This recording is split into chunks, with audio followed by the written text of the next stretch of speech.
موجود ہیں، اور یہی حدیث دیوان حسان میں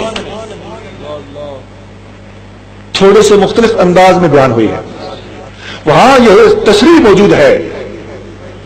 کہ صدیق اکبر رضی اللہ تعالیٰ عنہ کی مخالفت ہوئی، حضور علیہ الصلوۃ والسلام منبر پہ چڑھ گئے، آپ نے صدیق اکبر کی شان میں خطبہ دیا۔ یہ ساری حدیث وہاں بھی مذکور ہے کہ میرے صدیق کو وہاں پر 3 دفعہ یہ لفظ ہیں، میری خاطر صدیق میرے یار کو کچھ نہ کہا کرو، فَهَلْ أَنْتُمْ تَارِكُوا لِي صَاحِبِي، میرے یار میرے صاحب کو میری خاطر تم درگزر کر سکتے ہو؟ 3 مرتبہ فرمایا۔ پھر حضور نے فرمایا، دیوان حسان کے الفاظ ذرا اور اضافی ہیں، یہاں حضور نے فرمایا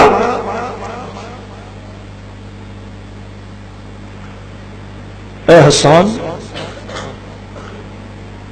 ما قلت فی وفی ابی بکر، تم نے میرے اور ابو بکر کے بارے میں کیا کلام لکھا ہے ذرا ہو جائے، میری اور ابو بکر کی اکٹھی شان جو تم نے لکھی ہے وہ ذرا سنا۔ حضرت حسان بن ثابت کھڑے ہو گئے، انہوں نے پورا کلام سنا دیا۔ اب یہ حدیث، یہ جو کلام والا جملہ الفاظ ہیں یا حصہ ہے حدیث کا، یہ حدیث مستدرک حاکم میں 2 جگہ موجود ہے اور دوسری بے شمار کتابوں میں بھی موجود ہے۔ وہاں یہ الفاظ ہیں کہ حضور صلی اللہ علیہ وسلم نے حسان بن ثابت کو فرمایا اقلت فی ابی بکر شیئا، کیا تم نے ابو بکر کی شان میں بھی کوئی کلام لکھا ہے؟ قلت نعم، وہ کہتے ہیں میں نے عرض کیا یا رسول اللہ میں نے لکھا ہے۔ قال قل حتی اسمع، فرمایا سنا، میں ابو بکر کی شان سننا چاہتا ہوں۔ سنیو، یا اعلی حضرت امام اہل سنت شاہ احمد رضا خان بریلوی رحمۃ اللہ علیہ اپنی کتاب مطلع القمرین میں لکھتے ہیں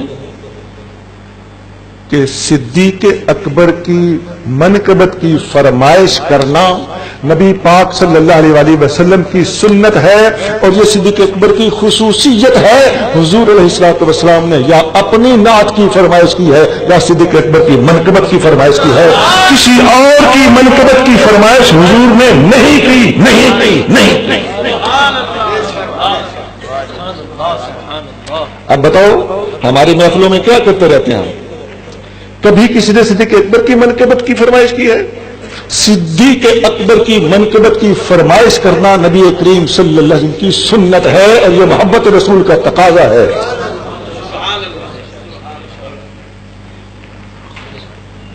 پھر حضرت حسان بن ثابت نے کھڑے ہو کر جو منقبت پڑھی، اذا تذکرت شجبا من ذی ثقۃ فاذکر اخاک ابا بکر بما فعل،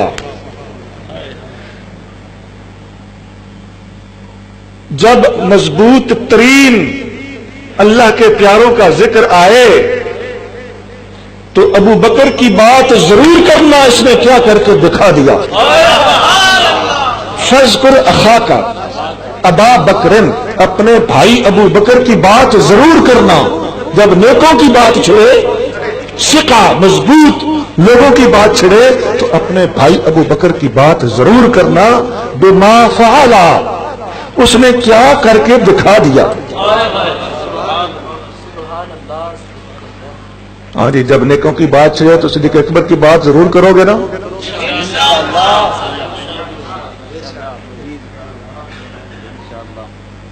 وثانی اثنین فی الغار المنیف وقد طاف العدو به اذ صعد الجبل،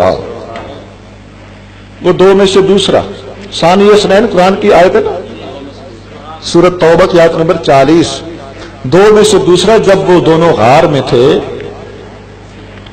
اور دشمن غار کا طواف کر رہا تھا، چکر کاٹ رہا تھا،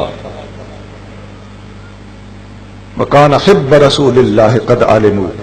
مِنَ الْبَرِيَّةِ لَمْ يَعْدِلْ بِهِ رَجُلًا،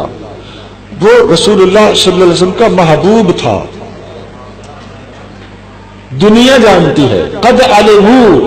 دنیا جانتی ہے، من البریت، اس انسانیت میں،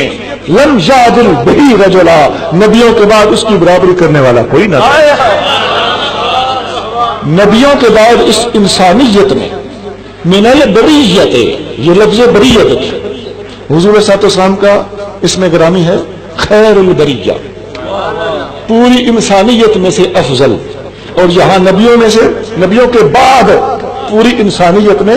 لم یعدل بہی رجلا، ابو بکر خیر البریہ ہے تمام نبیوں کے بعد، اور کوئی بندہ اس کی برابری نہیں کر سکتا۔ یہ جب منقبت سنائی حضور علیہ الصلوۃ والسلام، مختلف کتابوں میں مختلف الفاظ ہیں، ایک لفظ یوں ہے